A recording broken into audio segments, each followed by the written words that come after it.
All right, so recently got a comment on one of the recent videos. I want to address it.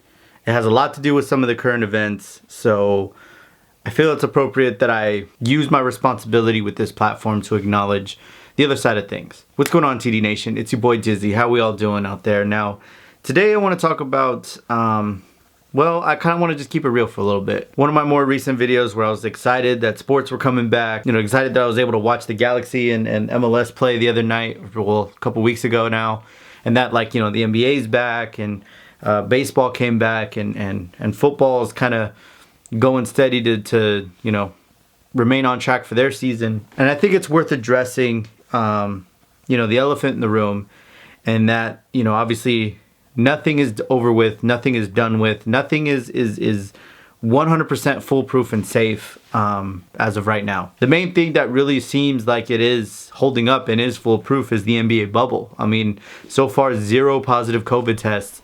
They're able to play out the rest of the regular season and start the playoffs pretty soon in a controlled, protected environment where none of the players or coaching staff or trainers or personnel are at too much of a risk, and they seem to have a system down, backed by what we know about preventing the spread and contracting the coronavirus. They're doing a really good job at isolating a section of people to be able to kind of carry on like normal. So, well, as normal as you can in a bubble. The MLS, of course, did this with its tournament, and that's seems to be working out fine. FC Dallas, who had numerous, I think like 9 positive COVID tests, and they basically just had to drop out and say, you know what, we're going to put the entire rest of the league at risk. It's not worth it. Now, more recently, Major League Baseball has started up. They have opted not to go with the whole bubble tactic, as we all know. They're playing all their games in their normal home stadiums, traveling to and from, obviously being played with no fans, but it is what it is. They're still making moves. By the way, just want to throw it out there. I'm recording this August 3rd. I know the rest of the series is who knows what's going to happen, and I might bite my tongue, but to any of my Dodger fans out there, Padres coming in, winning that Monday night game, you know what I'm saying? What's up? I'm not saying the Padres are going to take the series. Obviously the Dodgers have been better in recent years. All I'm saying is don't sleep on the Padres, because they're about to be nice. And for a little while, it seems like everything was good. And then that first weekend of the season, the Miami Marlins had numerous positive COVID tests. I think it was like 14 or so, something like that. Now, recently, just today, it was announced that I guess the St. Louis Cardinals have had upwards of like 13 positive tests, and their games against the Detroit Tigers have been postponed. That's the reality of the situation, where it kind of just has spread like wildfire within the team, some of its players and coaching staff. And I think that's the one thing that's worrisome, is because after these games, as safe as you can be, during practice, at the games, traveling to and from, there's no way to account for everyone's actions in between games, of course. I'm talking about the players and staff of the Major League Baseball. And that's just the reality of the situation, and why the MLB is taking a big risk. And it's worth noting the fact that, it's not safe, really, to be playing games and carrying on like normal. As much as I have been excited and all for and full steam ahead, and let's get baseball back, let's get basketball back, let's get football back. Y'all know I want football back, but it's worth noting that we're taking gigantic risks. Well, not I say we, but really it's the players and coaching staffs and organizations and their families are taking gigantic risks so that us at home can have a form of entertainment. You know what I mean? There's a whole argument of like ownership and the league commissioners and people who are in charge of the leagues, and them wanting to keep carrying on the season in order to not lose out on all their money that they would have made otherwise.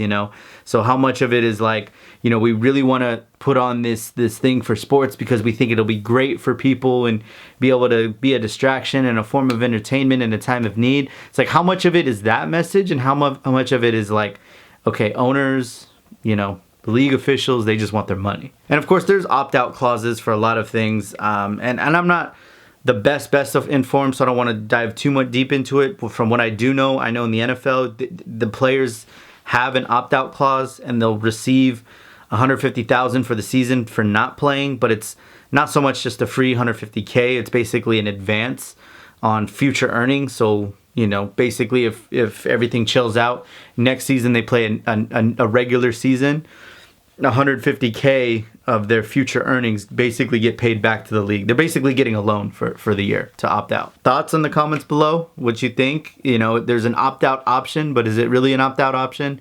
Because then what if you don't have work in the league next year and now you just owe the NFL $150K? But yeah, like I said, it's just I'm 100% excited for sports, thrilled that they're back, but it's worth acknowledging that, you know, we all need to be cautiously optimistic, and we all need to be, you know, actively thinking, okay, is this really worth it? You know what I mean? Supposedly the NFL's in talks of, you know, deciphering whether or not there should be a season or if they should do something different. I mean, we're already seeing the Major League Baseball having a couple hiccups early, you know, within the first couple weeks of this restart of a shortened season. Granted, there aren't nearly as many NFL games, but you know, is this something that the MLB was prepared for? Is this something that the NFL is going to be prepared for? Because the main thing that I want to bring up, and I don't want to be the Debbie Downer, but at the same time, the NFL had all this time to figure it out. And I understand if they went with like a play it by ear, we'll kind of see where we're at in July and August and September and make a decision then. But we're like at that point where it's like you should have had plan A, B, and C ready to go, depending on if it's better, if it's the same, if it's worse, you know what I mean? So I don't know. Let me know in the comments down below what you think. At this point in time, I know this is all we've been talking about since March, but at the same time, here we are, the first week of August, and we're no better than we were at the beginning of March. We're still seeing numbers of cases increase. We're still seeing deaths across the nation continue to rise, and it doesn't look like it's slowing down at all. Let me know in the comments below. And not just sports, you know, what you think about everything in general as far as things opening up, not opening up. Obviously, where I'm at and here in California, everything's pretty much back to shutting back down. The only things you can do is, you know, outside with enough space and, you know, proper either social distancing or barrier methods or whatever the case may be to, you know, take precautions to be a little bit safer. Let me know what you I don't know. It's crazy. Like I said, I want all of this. I want sports. I want nothing but to, even if it's from home, be able to watch the Chargers take the field at SoFi in their new uniforms. But, you know, at the same time, I understand it's scary. It's, you know, there's a big chance that the whole thing could blow up. We'll just have to see what happens. Follow me on social media. Links in the description below, Twitter and Instagram. Stay connected with me in between uploads, in between videos. And of course, I love interacting with you guys, not just in the comment section, but even on social media. So if you have something where you want to just hit me up on Twitter or Instagram or anything really, just let me know, you know? That being said, stay safe and stay healthy out there, please.